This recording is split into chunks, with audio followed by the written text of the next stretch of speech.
Hello students, I hope आप लोग अच्छे से होंगे, स्वस्थ होंगे और लॉकडाउन को फॉलो कर रहे होंगे। आज हमारा सेट थ्योरी की छठी क्लास है। ऑलमोस्ट हमारा ये चैप्टर अब खत्म होने की कगार पे है। आप लोग बहुत अच्छे से सब कुछ सीख भी रहे होंगे। आप लोग का रिस्पांस भी बहुत अच्छा है हमारे व्हाट्सएप ग्रुप पे।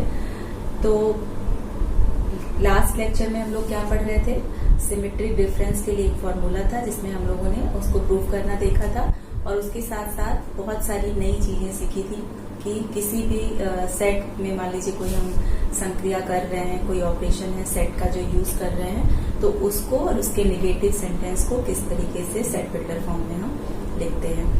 तो आज हम लोग देखेंगे अलजेब्रा। जब हम अलजेब्रा पढ़ते हैं तो उसके कुछ रूल्स होते हैं। वैसे बहुत सिंपल आप लोगों ने पढ़ा होगा।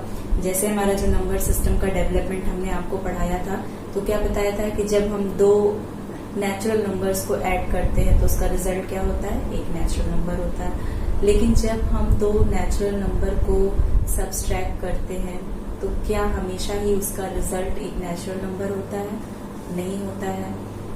जिस तरीके से दो नंबर्स को जोड़ने पर क्या हमारे नंबर सिस्टम, जिस नंबर सिस्टम से वो नंबर लिया गया है, क्या उसका रिजल्ट भी उसी नंबर सिस्टम से बिलोंग करता है? और जो हमारे ऑपरेशंस हैं डिफरेंट टाइप के, क्या उनमें कुछ रूल्स लगाने पर उनके रिजल्ट हमेशा सेम रहते हैं? जैसे मान लीजिए दो संख्या है ए और बी, ए में हम बी को जोड़ रहे हैं तो वही ए और बी का रिजल्ट क्या हुआ जो बी में ए को जोड़ने पर मिला। ए में से हमने बी को घटाया और बी में से हमने ए को घटाया, तो क्या रिजल्ट हमेशा सेम रहता है? नहीं सेम रह सकता। आप जानते हैं कि अगर A and B two different numbers हैं, तो अगर हम ए में से बी को घटा रहे हैं तो उसका रिजल्ट, और अगर हम बी में से ए को घटा रहे हैं तो उसका रिजल्ट हमेशा डिफरेंट होगा।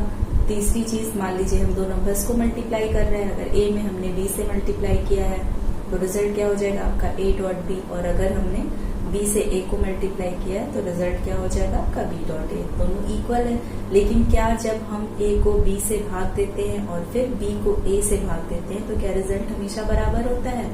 नहीं बराबर होता है। सपोज दैट मान लीजिए आप किन्हीं दो, जैसे ए प्लस बी और ए प्लस बी को आप मल्टीप्लाई कर रहे हैं तो वो तो उसका स्क्वायर हो जाता है। लेकिन स्क्वायर लाने के लिए कुछ रूल होता है। इससे पहले ए को लेते हैं, दूसरे वाले ब्रैकेट के प्रत्येक एलिमेंट से उसको मल्टीप्लाई करते हैं। आप ऐसे समझ लीजिए कि ए प्लस बी को हमें एक्स प्लस वाई से या एक्स माइनस वाई से मल्टीप्लाई करना है, तो उसके लिए कुछ डेफिनेट रूल्स होते हैं। तो ये तो हो गई हमारी सिंपल अलजेब्रा। अब चूंकि यहाँ पर हम सेट्स पढ़ रहे हैं तो सेट्स की जो अलजेब्रा होती है, उनकी संक्रियाएं होती हैं, वो किन नियमों पर आधारित होती हैं, या कौन कौन से नियम ऐसे होते हैं, अलजेब्रा के रूल्स होते हैं जो बाद में उस सिस्टम की प्रॉपर्टीज बनते हैं। तो हमारा जो सेट है वो कौन कौन सी प्रॉपर्टीज को फॉलो करता है। यहाँ पर हम लोगों ने दो मेन ऑपरेशंस पढ़े थे सेट्स पर, जो कि पहला था यूनियन और दूसरा था इंटरसेक्शन। तो उसी के साथ हम आपको इसके साथ साथ जो इसकी अलजेब्रा है उसको बताएंगे और वो कौन कौन सी प्रॉपर्टीज फॉलो करते हैं उसे बताएंगे। यहाँ पर हमने एक कंपैरिजन चार्ट जैसा बना रखा है यूनियन और इंटरसेक्शन का। प्रॉपर्टीज के नाम हमने इधर लिख दिए हैं। यूनियन उन्हें किस तरीके से फॉलो करता है, या यूनियन पर वो प्रॉपर्टीज अप्लाई करने पर रिजल्ट क्या रहता है, सेम वही प्रोसीजर हम साथ ही साथ इंटरसेक्शन पर भी देखते चलेंगे। तो सबसे पहले है इडम्पोटेंट लॉ। इसको बोलते हैं वर्ग सम का नियम। वर्ग सम यानी वर्ग करने पर, किसी संख्या का वर्ग करने पर, वर्ग क्या है कई तरीके से। अब यहाँ पर वर्ग से तात्पर्य स्क्वायर से नहीं है।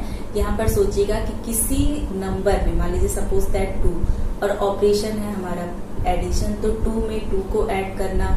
अगर ऑपरेशन है हमारा माइनस, तो 2 माइनस 2, यानी कि सेम एक ही प्रक्रिया जो हम ले रहे हैं वो सेम नंबर पर अप्लाई करने पर उसका रिजल्ट क्या होता है, उसको हम बोलेंगे इडम्पोटेंट लॉ या वर्ग सम का नियम। अब वर्ग सम यानी कि अप्लाई करने पर, कोई संक्रिया किसी समुच्चय पर अप्लाई, यहाँ पे चूंकि हम समुच्चय पढ़ रहे हैं, सेट पर अप्लाई करने पर क्या उसका रिजल्ट सेम ही रह जाता है, और अगर है तो ये तो बहुत इंटरेस्टिंग चीज है। तो इसको ये फॉलो करते हैं कौन कौन, यूनियन या इंटरसेक्शन, ये देखेंगे। सबसे पहले है वर्ग सम का नियम, यानी ए का संग या ए का जो यूनियन है अगर हम ए के साथ करें तो वो हमारा ए के ही बराबर रह जाता है। तो इंटरेस्टिंग चीज है। अभी और ऐसी कोई संक्रिया नहीं है, चाहे जोड़ना, घटाना, गुणा करना, भाग देना, हम उसके साथ कोई भी और संक्रिया करते हैं तो रिजल्ट सेम नहीं रहता है। लेकिन आप यहाँ पर देख सकते हैं, अगर हम कोई भी सेट लेते हैं, एक कोई भी सेट हो सकता है, कोई भी एलिमेंट कैरी कर सकता है, और अगर हम उसका यूनियन खुद उसी के साथ करते हैं तो रिजल्ट क्या होता है आपका ए के बराबर। क्यों? क्योंकि आपको मालूम है यूनियन का मतलब क्या होता है कि अगर हम दो सेट्स का यूनियन कर रहे हैं तो दोनों के एलिमेंट्स को लिखते हैं, और अगर एलिमेंट रिपीटेटिव होते हैं तो उन्हें हम सिर्फ एक बार लिखते हैं। तो यहाँ पर चूंकि ए का यूनियन हम ए के साथ में ही कर रहे हैं, तो जो एलिमेंट आपके ए में है दोबारा भी वही ए में है, दो बार आएंगे और हम उन्हें एक ही बार लिखेंगे, तो वापस से वो किसके बराबर रह जाएंगे? ए के बराबर रह जाएंगे। तो जो यूनियन की संक्रिया होती है या यूनियन जो होता है वो वर्ग सम के नियम का पालन करता है। Union follows the idempotent law. Intersection में आ जाइए आप। अगर हम ए का इंटरसेक्शन ए के साथ करते हैं, ए और ए में क्या कॉमन है? यानी कि हम अपने साथ अपनी ही चीज कॉमन निकालें तो पूरा सेट आपका ए भी निकल के आ जाएगा। यानी जब हम किसी समुच्चय का उसके खुद के साथ इंटरसेक्शन करते हैं तो रिजल्ट क्या हो जाता है? वो खुद पूरा समुच्चय ही खुद में कॉमन होगा। तो यानी A intersection is equal to A intersection A is equal to A. तो जो हमारी इंटरसेक्शन की प्रक्रिया होती है, operation of intersection, it also follows the idempotent law. तो आपने देख लिया कि यूनियन और इंटरसेक्शन दोनों ही वर्ग सम के नियम का पालन करते हैं। नेक्स्ट है हमारा कॉम्यूटेटिव लॉ। इसको हिंदी में बोलते हैं क्रम विनिमय का नियम। जब हम किसी संक्रिया के ऊपर कोई नियम अप्लाई करते हैं तो उनके स्थानों में परिवर्तन करने पर क्या रिजल्ट सेम रहता है? अगर रिजल्ट सेम रहता है, अगर हम उनकी पोजीशंस को चेंज कर सकते हैं, यानी कि पहले वाले स्थान पे जो लिखा है उसे हम दूसरे स्थान पर रख दें और दूसरे स्थान पर जो लिखा है उसे हम पहले स्थान पर रख दें और संक्रिया वही रहे, तो क्या दोनों ही स्थितियों में परिणाम या रिजल्टेंट हमारा बराबर रहता है? यहाँ पर आप देख लीजिए, जिस तरह से अगर मान लीजिए 1 और 2 है, 1 में 2 को जोड़ने पर हमें 3 मिल रहा है और 2 में अगर हम 1 को जोड़ेंगे तब भी हमको रिजल्ट क्या मिलेगा? 3। सेम उसी तरीके से अगर हम ए का यूनियन बी के साथ कर रहे हैं या फिर बी का यूनियन ए के साथ कर रहे हैं, रिजल्ट हमारा क्या होगा? सेम होगा। तो जो कॉम्यूटेटिव जो यूनियंस होते हैं वो कॉम्यूटेटिव लॉ को फॉलो करते हैं, क्रम विनिमय के नियम का पालन करते हैं। यहाँ पर आप इंटरसेक्शन में भी देख लीजिए, हम ए और बी में कुछ कॉमन निकाले या बी और ए में कॉमन निकाले, बात एक ही है, रिजल्ट हमारा सेम होगा। तो इस तरीके से इंटरसेक्शन की प्रोसीजर जो होती है वो भी क्रम विनिमय के नियम का पालन करती है। इसे आप सेट बिल्डर फॉर्म द्वारा आप प्रूव कर सकते हैं, खुद से भी कोशिश करिएगा। नेक्स्ट है एसोसिएटिव लॉ, जिसको हम हिंदी में बोलते हैं साहचर्य का नियम। आप देख सकते हैं एसोसिएशन के लिए हमें कितनी 2 है तो डायरेक्ट कम्युनिकेशन हो सकता है, लेकिन एसोसिएशन के लिए हमको मोर देन 2 मतलब 2 से ज्यादा अवयवों की जरूरत पड़ेगी, क्योंकि हमको कम्युनिकेट करना है किसी थर्ड पर्सन से। तो पहले हम क्या करेंगे, उससे हमारा डायरेक्ट कम्युनिकेशन नहीं है तो हमको क्या ढूंढना पड़ेगा? मीडिएटर ढूंढना पड़ेगा। यानी कि हमने मीडिएटर से कम्युनिकेट किया, मीडिएटर ने हमारी बात थर्ड पर्सन को पहुंचाई। तो इस तरीके से एक ही चीज हम 3 के पास स्प्रेड हो गई। तो ए यूनियन बी, पहले हमने ए में बी का यूनियन किया, उसके बाद हमने उसमें सी को जोड़ा, या फिर हमने पहले बी का यूनियन सी के साथ किया और बाद में उसका यूनियन ए के साथ किया, लेकिन फिर भी रिजल्ट क्या होगा? A union B union C. यानी कि A union B union C में कौन से एलिमेंट आएंगे? वो सभी एलिमेंट आएंगे जो या तो ए में हो, या तो बी में हो, या तो सी में हो। कोई भी एलिमेंट छूटना नहीं चाहिए। सेम इंटरसेक्शन में भी सेम प्रोसीजर है। अगर हम पहले बी और सी में कुछ कॉमन निकालते हैं और बाद में उसका इंटरसेक्शन ए के साथ करते हैं तो रिजल्ट क्या होगा? अगर बी और सी के कॉमन एलिमेंट ए में भी कॉमन हुए तभी हम उनका इंटरसेक्शन कर पाएंगे। सेम यही प्रोसीजर है, अगर ए और बी का करते हैं बाद में सी का करते हैं तब भी रिजल्ट किसके बराबर होता है? A intersection B intersection C. क्योंकि अल्टीमेटली हमको क्या निकालना है? इंटरसेक्शन का मतलब क्या होता है? कॉमन एलिमेंट से होता है जो तीनों ही सेट्स में कॉमन हो। तो रिजल्टेंट चाहे कंडीशन ये हो चाहे कंडीशन ये हो, किसके बराबर आएगा? A intersection B intersection C के बराबर आएगा। तो जो यूनियन और इंटरसेक्शन होते हैं वो साहचर्य के नियम का पालन करते हैं। नेक्स्ट है आपका डिस्ट्रीब्यूटिव लॉ। इसको हिंदी में बोलते हैं वितरण और बंटन का नियम। जैसा कि अभी हमने आपको बताया था, सपोज दैट आपको a प्लस बी में मल्टीप्लाई करना हो x माइनस वाई का, तो आप क्या करेंगे, a के साथ पॉजिटिव साइन है, b के साथ पॉजिटिव साइन है, x का पॉजिटिव साइन है, लेकिन y के साथ में कौन सा साइन है, निगेटिव, यानी कि x और y आपस में निगेटिव के साइन से जुड़े हैं और a और b आपस में प्लस साइन के द्वारा जुड़े हैं, लेकिन फिर भी हम उनको मल्टीप्लाई कर सकते हैं, क्योंकि अलजेब्रा का, मैथमेटिक्स का छोटी क्लासेस में आपने रूल्स पढ़ा होगा। तो यहाँ पर क्या हम यूनियन और इंटरसेक्शन को एक साथ कंबाइन कर सकते हैं? जी हाँ, बिल्कुल कर सकते हैं। यूनियन का साइन जो होता है वो इंटरसेक्शन पे डिस्ट्रीब्यूट होता है। डिस्ट्रीब्यूट होने का मतलब है A union B intersection C की वैल्यू किसके बराबर होती है? पहले हम ए का यूनियन बी के साथ कर दें, फिर बी का ए का यूनियन सी के साथ कर दें, और फिर उन दोनों जो हमको दो नए सेट्स मिलेंगे उनका इंटरसेक्शन निकालें, तो वो A union B intersection C के बराबर होता है। ये आपका होमवर्क है। आप वितरण और बंटन के नियम को प्रूव करेंगे।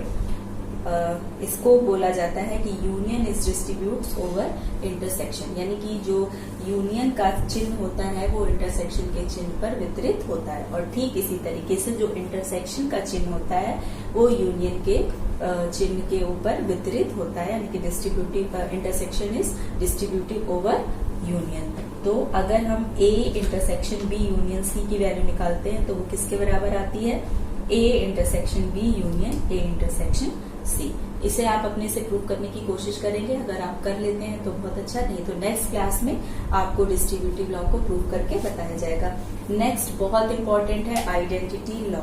आइडेंटिटी एलिमेंट किसी सेट का ऐसा एलिमेंट होता है, जैसे मान लीजिए जिसको उसमें वो जो भी संक्रिया हम कर रहे हैं, करने पर जिस सेट में संक्रिया की जाती है उसका मान परिवर्तित ना हो। जैसे मान लीजिए 2 है, 2 इज अ नेचुरल नंबर, 2 में अगर हम 0 ऐड करते हैं तो 2 की आइडेंटिटी पे कोई फर्क पड़ेगा नहीं। तो एडिशन के लिए और सब्सट्रैक्शन के लिए 0 जो होता है वो आइडेंटिटी एलिमेंट का काम करता है। आइडेंटिटी एलिमेंट से मतलब आप समझ गए होंगे, किसी भी सेट का, जिस भी सेट के बारे में, जैसे नेचुरल नंबर की बात कर रहे हैं और एडिशन की बात कर रहे हैं, तो एडिशन की प्रोसेस के लिए जो आइडेंटिटी एलिमेंट होगा वो अलग होगा, मल्टीप्लिकेशन के लिए अलग होगा, डिवीजन के लिए अलग होगा और सब्सट्रैक्शन के लिए अलग होगा। अब चूंकि एडिशन के लिए 0 को अगर हम किसी में ऐड करते हैं या 0 को हम किसी से सब्सट्रैक्ट करते हैं तो वैल्यू में कोई फर्क नहीं पड़ता है। तो क्या इसी तरीके से सेट्स के लिए भी कोई एलिमेंट ऐसा एग्जिस्ट करता है जिससे सेट के साथ यूनियन या इंटरसेक्शन करने पर उसकी वैल्यू पर कोई फर्क ना पड़े? तो सबसे पहले हम देखते हैं, अगर हम किसी भी सेट ए का यूनियन यूनिवर्सल सेट के साथ करते हैं तो यूनिवर्सल सेट की आइडेंटिटी पे कोई फर्क नहीं पड़ता, यानी कि यूनिवर्सल सेट एक ऐसा सेट होता है जिसके साथ हम किसी भी सेट का यूनियन करते हैं, यूनिवर्सल सेट के ऊपर कोई फर्क नहीं पड़ेगा। तो आइडेंटिटी लॉ में एक लॉ ये हो गया आपका। नेक्स्ट है कि अगर हम किसी भी सेट का यूनियन नल सेट के साथ कर दें तो नल जो सेट ए है उसके ऊपर कोई फर्क है, किसी भी सेट का कर रहे हैं तो उसके ऊपर कोई फर्क नहीं पड़ेगा। तो यहाँ पर आप देख सकते हैं आइडेंटिटी लॉ में 2 लॉ हैं।